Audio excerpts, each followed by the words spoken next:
અહીં ઊભા રહીને અમે લોકો વેઇટ કરીએ છીએ કે એક તાળનું ફળ પડે અને અમે કેચ કરીએ, પણ પહેલાં વિચાર એ આવતો છે કે કદાચ એ અમારા માથા પર પડે તો માથું જ ફૂટી જાય, એટલે પાછા થોડા દૂર ઊભા રહીને વેઇટ કરીએ છીએ. બસ થોડી વારમાં જો પડી ગયું એટલે મેં તો જલ્દી લઈ લીધું અને જોયું કે હાથથી ફૂટે છે કે નહીં. પણ એવું કહે છે આજુબાજુવાળા કે હાથથી નહીં ફૂટે, બહુ પાક્કું છે. અને ભાઈ પાછા પેલા ભાઈને જોઈએ છે કે ઉપરથી કેટલા પાડશે એમ.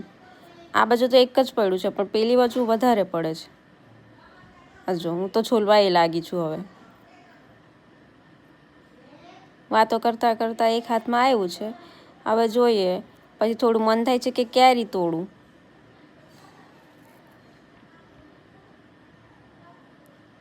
આ જો કેટલી કેરી છે અહીંયા.